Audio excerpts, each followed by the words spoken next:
good afternoon. Got a beautiful day today here in Georgia. It's not raining. I don't know, it probably will later once I get started on my video, but it's not raining. Anyway, I've got a neat little project going on today. It's a lamp, and I'm gonna be making it from this big old chunk of walnut right here. My aunt has asked me to make her a lamp, and she wanted it out of a dark wood. So here in Georgia, walnut is your dark wood of choice. Anyway, a couple things I need to do this with is lamp kit. Right here, it's got the harp, it's got all the socket and everything like that you need to, and the cord. It's got all of that, and you have to get your all thread also. It's hollow up through the inside, and this together, if you put it together, could be 24 inches. They're about 24 inches tall, I do believe. Let's see. Yeah, they're a foot long each.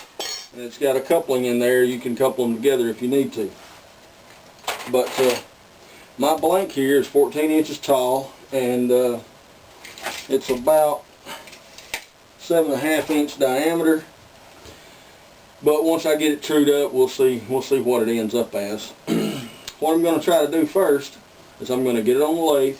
I've already kind of knocked the rough edges off of it, but I'm going to get it on the lathe, try to true it up, and then we're going to run a hole all the way through it. We're going to bore a hole with a 3/8 inch hole, and I'm going to use this, actually it's kind of a paddle bit really.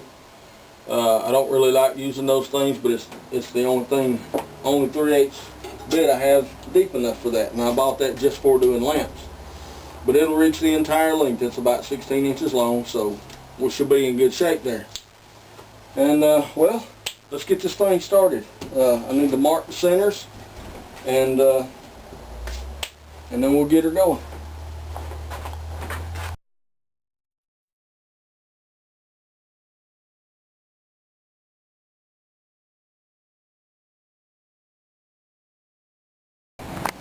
Alright, I'm Stephen Ogle. I'm answering the Ice Bucket Challenge from Robbie the Woodturner, my buddy over in Ireland. I really hope you enjoy this. Had a hard time finding volunteers to help me out, but I did, and I'm naming Daniel Lanier, Sean Huskins, and my buddy down in Tampa, John Williams. All right, let's go.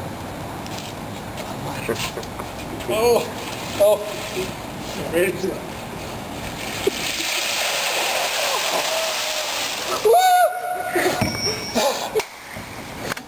Challenge met. Hey, I couldn't pour it no faster. You alright? Belling out for you. Look at the steam coming out of there. That water's so cold. Oh my good Lord.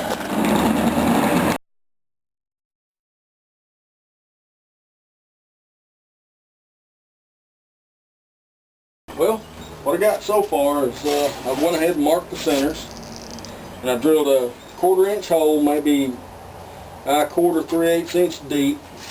And that's just to relieve my spur, because I want to use a spur.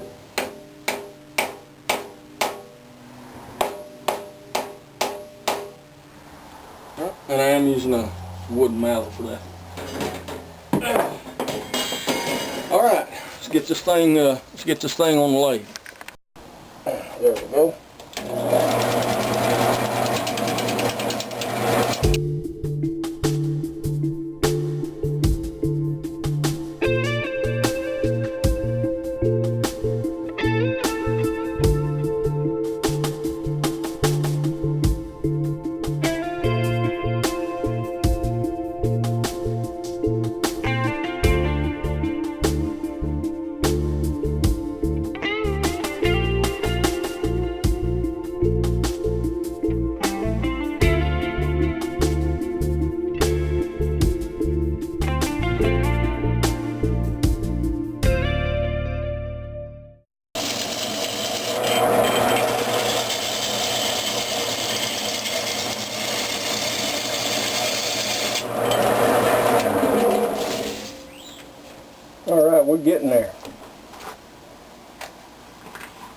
there was a lot of ants in this thing. There's still a couple. I actually boiled this blank with my rocket stove and to kill out all those ants. And I think it did a pretty good job. I don't see any left. So, all right, we'll just keep on roughing. I got a couple little flat spots still left, and after that I'm going to get started. All right, well, I'll be back once I get done roughing this thing. Okay, I'm just beginning to form my tenon for my chuck down on this end. Speed it up just a hair. I'm going to do that with my coal gouge.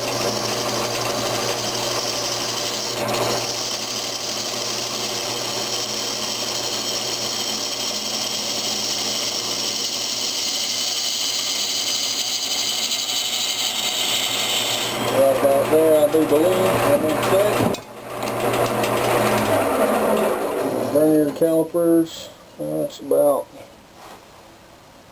okay, that's about where I want to be. I want to be around 2, and the minimum grip is 2 inches, so I'm going to go 2 1/4. And that's for my stronghold chuck.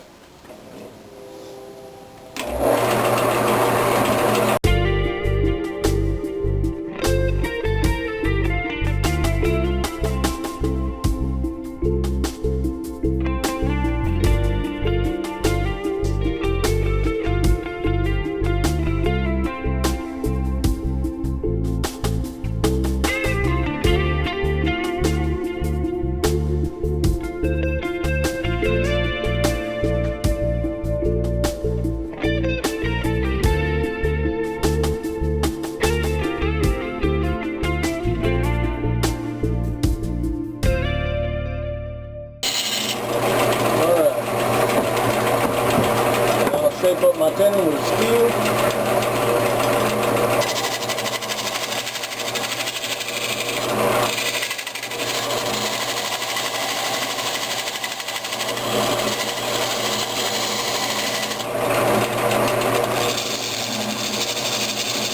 Square everything up real good. I'm going to need a really good strong shoulder here.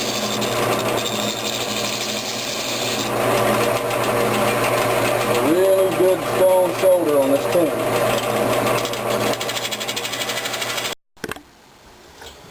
Okay, well, what I'm going to do now is I'm getting ready to bore my hole. So what I'm going to do is, my rods are 1 foot long. They're 12 inches long. So it needs to stick out this end about, I'm going to say about a 1/4 inch, 3/8, and about 3/8. So I want that end to stick out there. So I'm going to mark right here for a mortise down here on the bottom. And actually I need to take up just a little bit of that too. That one there. And I've got both ends trued up now. So I'll measure, I've got my 1/2 inch here, or 3/8, down to the end of my ruler here.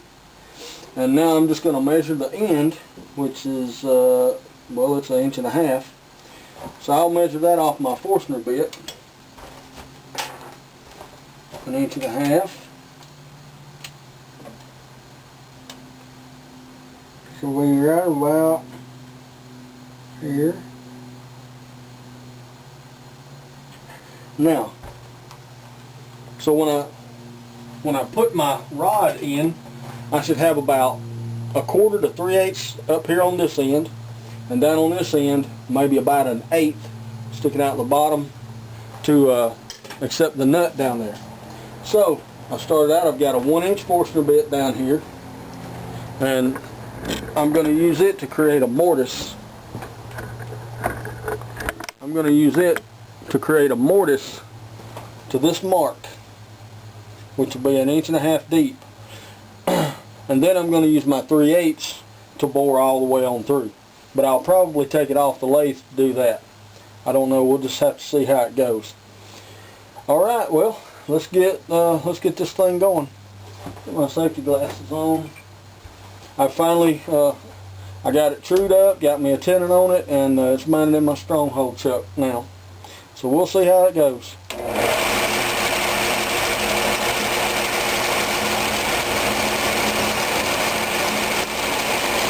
Very easily.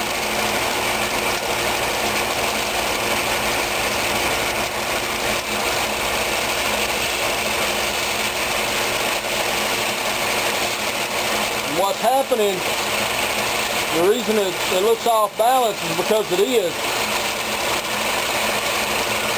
And I'll show you in a minute what's going on with that. What's happening, see, the pith is over on this side, so most of my heartwood is on this side, and I've got more sapwood on that side, so it's kind of got the whole thing out off balance a little bit, but that's okay. That's okay for right now. I'm going to try to catch some of these shavings here, because I'm going to try to hang on to them if I can, because I'm starting to run out of walnut shavings.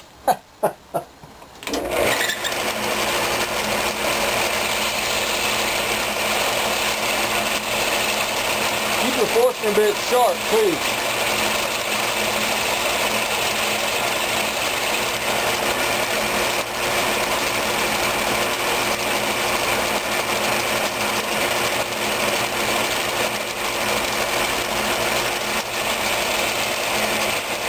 Alright, there we go.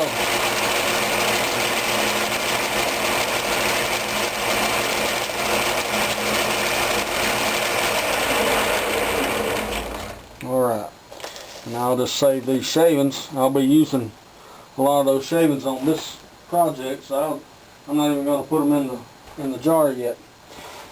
Alright, so now I've got my mortise there. That will accept my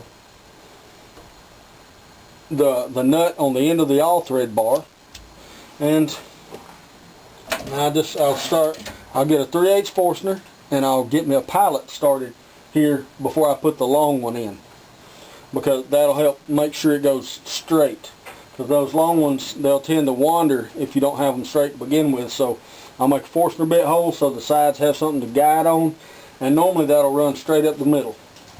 Alright, I'll be back in just a minute. I gotta let this Forstner bit cool down before I can change them out. Alright, I'm using a 3/8 Forstner bit now, just as to start as a guide to get my other one running straight. So here we go. And all I want to do is bore far enough where the other one will have a guide, and we'll get started out straight.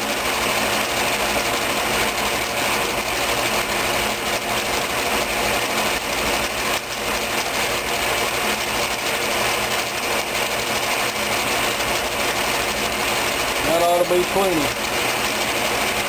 I bored about 1.5 inches deep with it.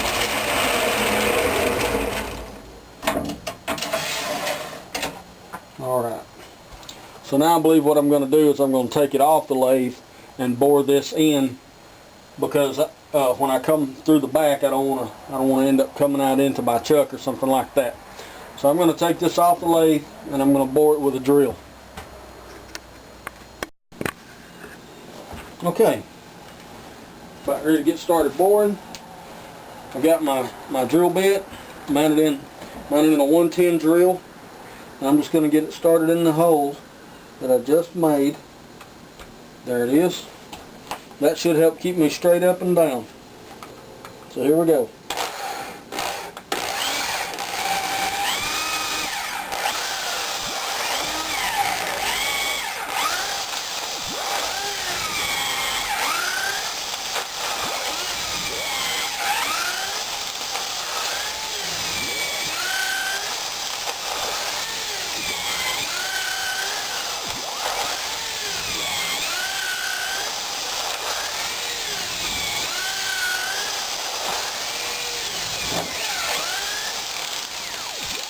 That was a lot easier than trying to bore. But let's see how close we are to center. Oh, it's pretty close. Don't know if you can see that from your vantage, but yeah, we're about a 1/4 inch out of center right there. So what I'll do now is a little trick to get this thing, make sure that the pipe runs dead up the middle. Alright, be back in a minute.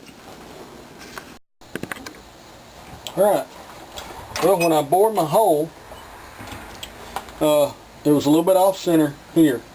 Okay, this is the top of the lamp, so it has to come out in the dead center. So this is just a little bit out of balance again. So I'm going to get my roughing guides back out, which I knew I would anyway, and I left my diameter bigger than what I really want to end up with. So we're going to rough this on down a little bit more before we start shaping this thing.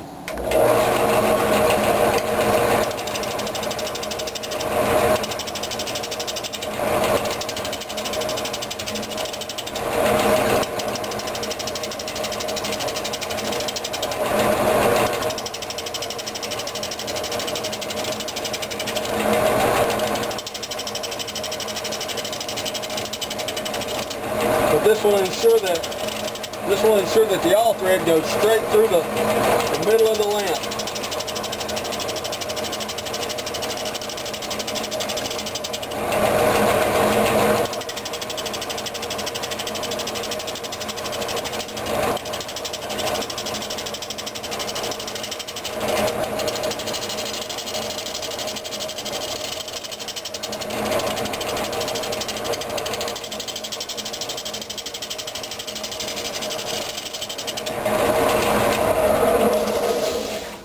Alright, to get here, what I did on the bottom, it was down here a minute ago, I cut a recess while I had the steady rest up, cut a recess to go into the chuck. Alright, I'll be back once I get this screwed back up.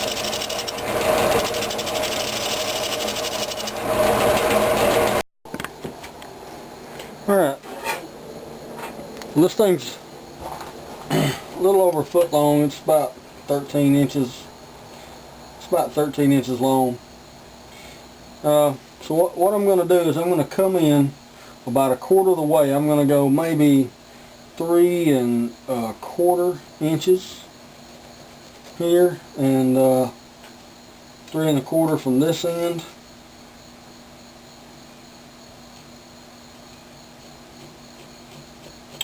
Now, what I'm looking at here is that this is going to be the base here, and I'm going to have kind of it'll be sort of flat here on the bottom, and it'll go into a cove. It goes down and comes back up as it comes up to maybe right about here. You know, something like that, and then this will turn into another cove that comes down like this. And that's kind of the shape of the vase that I want. This right here will actually be the start of that. I may put a couple beads or something in here, you know, but basically this is what I'm looking at. I've got it roughed down now to right at 6-inch diameter, which is what I wanted to begin with. I have made a mistake though. I didn't make my tenon large enough to compensate for having to retrue it up once I bored that hole. So the tenon is now too small for my stronghold chuck. So I'll end up I may end up having to use my Barracuda again. So, but anyway, I may end up having to do that, and but we're going to get started trying to shape on this thing a little bit. The top up here, I'm going to make it about 3-inch diameter up here, just before it gets to the tenon right there. It'll be 3 inches here, and then it'll go into this cove, and then it'll come all the way out, almost out to this rough edge here. and then I'll start coming down and back out and all that. Alright, well, let's get this thing started. Get her shaped up. Alright, I got my 3 inches marked here. I'm going to take my cove down to about 1.5 inches here about the middle. And it's going to be a very deep cove. It's going from 6 inches to 3 inches here and cove down to about 1.5 inches down there. So it's going to be a pretty good little challenge to get a deep cove like that. Let's just see what we can get.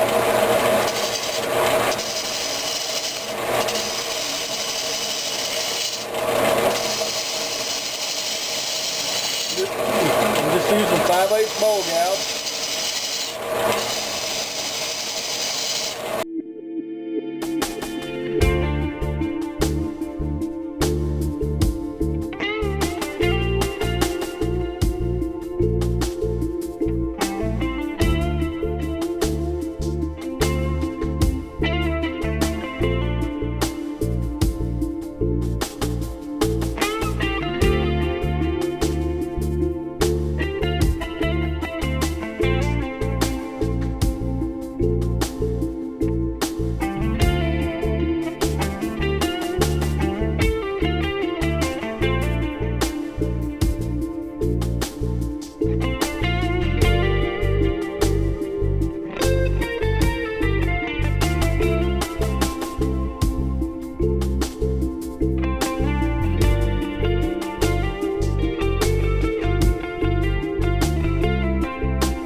Okay, we're good there. Alright, so that's got that depth mark. Now, I'm going to start forming my coves.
Alright, yeah, see, I got a lot of repair work to do, bug holes and things like that.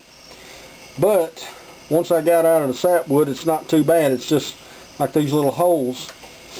Still got a couple little bug places here. But anyway, I'm just going to do that with sawdust and water thin super glue, and then I'm going to come back and do all my finishing cuts and all of that. Alright, I'll be back in a minute. Okay, well, there's some repairs. I'm going to go ahead and start doing my finishing here. It'll probably be a lot of planing cuts and some shear scraping, things like that. I'm going to turn this into a bead, and you know, just trying to kind of tidy things up a little bit. So here we go. Starting with a planing cut. Just trying to knock off the CA from the repairs very carefully.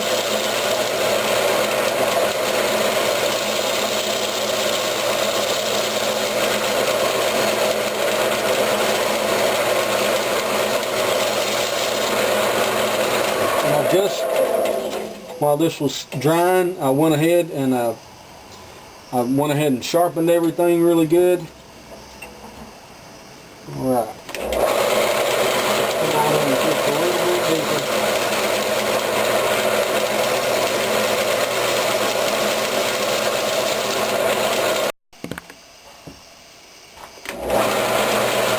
Yeah, well, I ran out of data and didn't realize it. All I've been doing is some scraping and some planing cut. Just trying to make sure all my curves are blended together and getting my tool marks, any kind of tool marks out. I'm just working from here all the way up. It's good fine cuts there. Alright, let's get on with the sanding. Boy, that thing has got some color in it. Look at this figure. That is going to be pretty, I think. I hope it will. Maybe she'll like it. Alright, I'm about to start my sanding now. And I'm going to go ahead and do my shout out. If you want to know about sanding, go see Mike Walt's channel. He just did a very in-depth video on sanding, and what type of paper he uses, and what type of abrasives and all that he uses. Go check him out. I'll leave the link down in the description below, so go check him out. He is a very, very accomplished wood turner, and he's been doing it for a long time. So you can learn a lot from him. Go check him out. Slow this lathe down. We're just going to start our sanding here.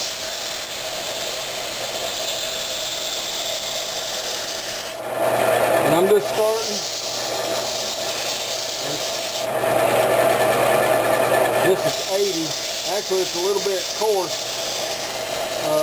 but it's not going to hurt anything. If I do have any tool marks that I didn't see, it'll get them out for me. But be careful around your corners and all that, because you'll knock them right off.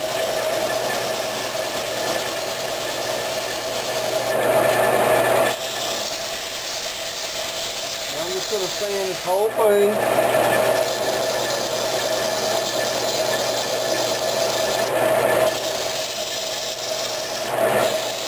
Leaving the top here.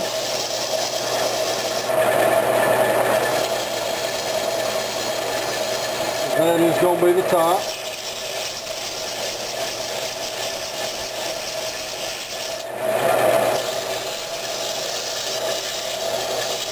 I do need to knock that corner off just a touch. I go for sharp.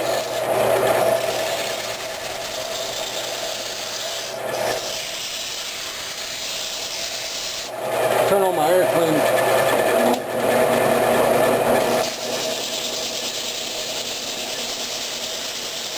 Good thing with my air cleaner, it blows air all around through here, but it also pulls everything out of the air through the filter.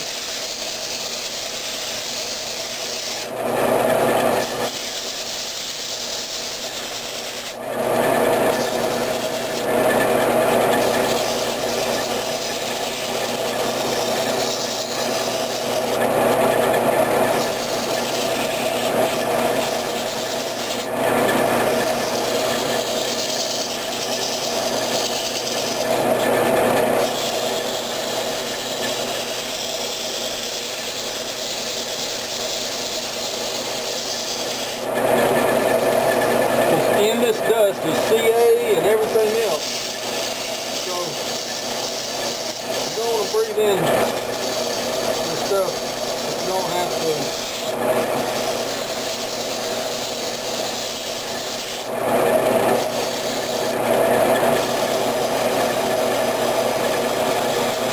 My little air cleaner does a pretty good job of blowing it all away from me, and then it sucks it all in through the filters and blows out clean air.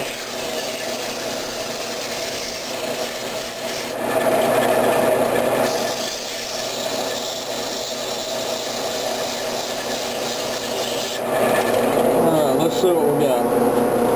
Oh yeah. I'll just go around, since the grain doesn't run this way. Well, the grain actually does run this way, but with the figure and all, you can't actually, it's hard to follow the grain, so I'm just going to make circles just so I don't have any sanding marks going directly across.